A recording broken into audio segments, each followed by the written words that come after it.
Irène Frein, bonjour. Bonjour. Bienvenue à la pension Gloanec. C'est la 3e fois que nous nous rencontrons. Après Sortie de rien, après Marie Curie prend un amant, vous voici à nouveau pour votre dernier bébé, La fille à histoire. La fille à histoire, un titre étonnant. Pourquoi ce livre maintenant? Pouvez-vous nous en dire plus? La fille à histoire est le fruit d'un déclic soudain qui est venu avec les années qui passent. À un moment, je me suis dit, mais qu'est-ce que j'ai fait de ma vie? Et la réponse a été immédiate. J'ai passé ma vie à raconter des histoires. Et une deuxième question est venue immédiatement. D'où ça vient? Quand on passait sa vie à raconter des histoires, à écrire des histoires, des vraies, des fausses, ça vient de quelque chose. Pourquoi toutes ces enquêtes aussi? Et j'ai trouvé la réponse tout de suite, de la même façon, c'est ma mère. Ma mère est la mère de mes histoires.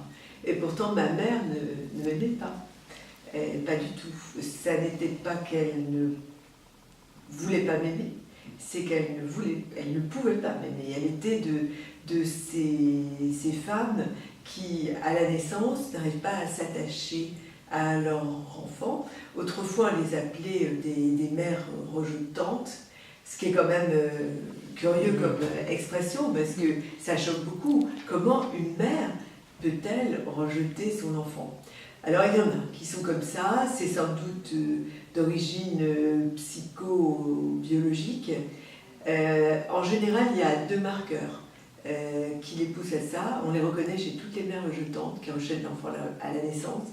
C'est qu'elles-mêmes ont été rudoyées par leur propre mère enfant, donc elles n'ont pas d'estime d'elles-mêmes. Et ensuite, elles ne peuvent pas... elles ont un conflit avec leur conjoint, avec le père, un conflit réel ou imaginaire. Dans le cas de ma mère, c'était imaginaire. Et le secret qui a créé ce délire imaginaire, c'est un secret qu'il y a avant ma naissance et que j'ai fini par trouver après Sortie de rien, en continuant d'explorer la valise noire des archives de mon père. Et là, j'ai enfin vu toute la vérité. En fait, cette mère, qui ne m'aimait pas, a été mon merveilleux malheur, selon l'expression de Boris Cyrulnik.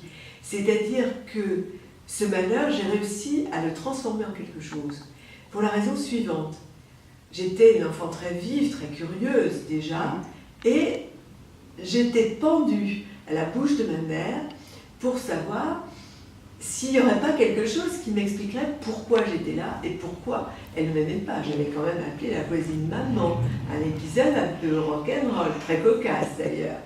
Et donc, ma mère était spontanément narrative. Elle était narrative comme tous les gens qui sont narratifs, parce que sa vie de ménagère, coincée dans cette petite cour, accablée d'enfants, accablée de tâches ménagères, un peu comme la Sophia Loren de Une journée particulière, sauf qu'elle n'était pas du tout Sophia Loren, au contraire, eh bien il fallait qu'elle s'échappe. On est tous faits comme ça les humains, et elle racontait des histoires.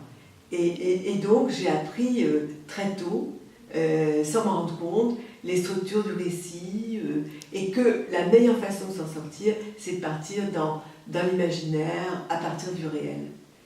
Et je lui dois tout finalement. Donc ce récit, c'est celui d'une résilience réussie. Parce que vraiment, sans elle, je pense que je n'aurais pas été écrivain.